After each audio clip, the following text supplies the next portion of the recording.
wọ́n fẹ́ gbà á kò sí rọ́ńbẹ́ wọ́n fẹ́ gbà á o gbogbo ọ̀nà báwo ṣá ṣe fẹ́ gbà á ni àwọn náà fẹ́ gbà á ṣebí wọ́n láwọn lówó màá tún sọ lẹ́ẹ̀kan sí wọ́n láwọn lówó èmi náà dẹ̀ mọ̀ pé wọ́n lówó èmi ò fẹ́ mọ bí tẹ́ ti rí kádàrá tiẹ̀ ní olówó tiẹ̀ ìwọ̀nba tèmi náà bá ní ó tèmi náà lọ́rùn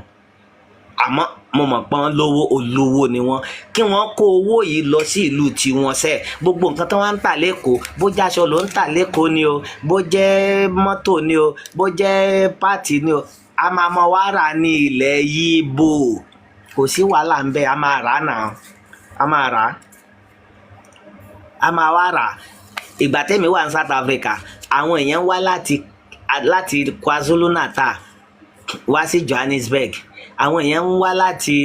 East London lọ sí Johannesburg almost 8 hours to 10 hours ni wọ́n wá ra nǹkan tí wọ́n fẹ́ tà láti ní Johannesburg lọ síbẹ̀ ok ṣé ilẹ̀ Yíbò sí ilẹ̀ Yorùbá só tó 8 hours ni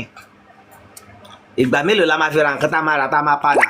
kí wọ́n bá mọ̀ pé kíní tí wọ́n bá mọ̀ pé tòótọ́ náà àwọn ò fẹ́ gbà kán lọ ṣèlú wọn dáadáa pẹ̀lú owó ẹni tó bá ti lówó lè ṣèlú ẹ̀ dáadáa náà kán mọ́ lọ ta pátẹ́mẹ́ kán kọ ọjà tó lé ṣebí abáwa ń bẹ̀ kán renovate kó jẹ́ the best in the world a máa mọ ara ń bẹ̀ kò sí wàhálà àwa máa rà bó jẹ́ pààtì ni bó jẹ́ pé níta bá nídìí a máa rà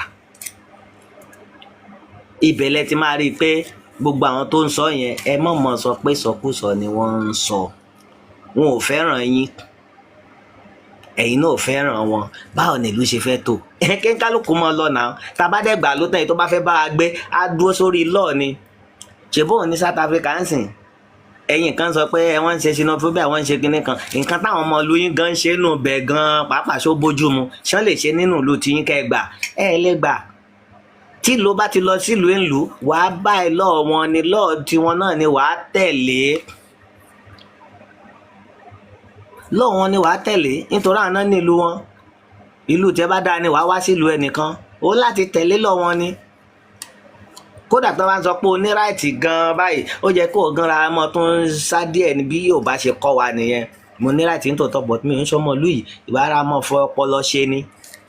nǹkan tí mo fi sọ pé àwa ni the best Yorùbá mi ìran mi ni the best lágbàáyé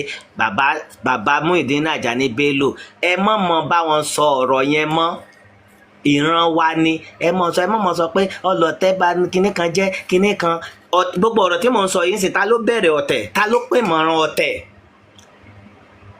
ṣé ẹ̀yin sọ ìtàn yìí débẹ̀ ṣe fẹ́ náà mọ gbogbo bó ṣe ṣẹlẹ̀ báyìí nítorí bàbá ẹ̀ ń ṣe ọmọ kékeré àgbàlagbà ni bàbá tó jẹ́ bí tán bá ń sọ pé grandpa tọmọ ẹ̀mọ́ ẹ̀ ti bímọ ó jẹ́ kẹ́yìn náà mọ tó ń bá tún wọn ra àwọn ẹ̀yà wa àwọn èèyàn wa tán bá ń ṣe kó jẹ́ kẹ́ mọ tó ń bá wọn wí ni kò ń ṣe kẹ́ mọ sọ pé ẹ̀yin Yorùbá ìwà ọ̀dàlẹ̀ ọ̀tẹ̀ yín pọ̀ ju ìkànkàn ẹ̀yin náà lẹ́ máa jẹ́ káwọn Yíbò wèrè yẹn á mọ yọ ẹnu sí lára ọ̀tẹ̀ tó ń bẹ láàárín àwọn Yíbò gan sẹ́yìn gan lè yọ ni ó ju tiyín lọ gbogbo yín kálukú ló ní ọ̀tẹ̀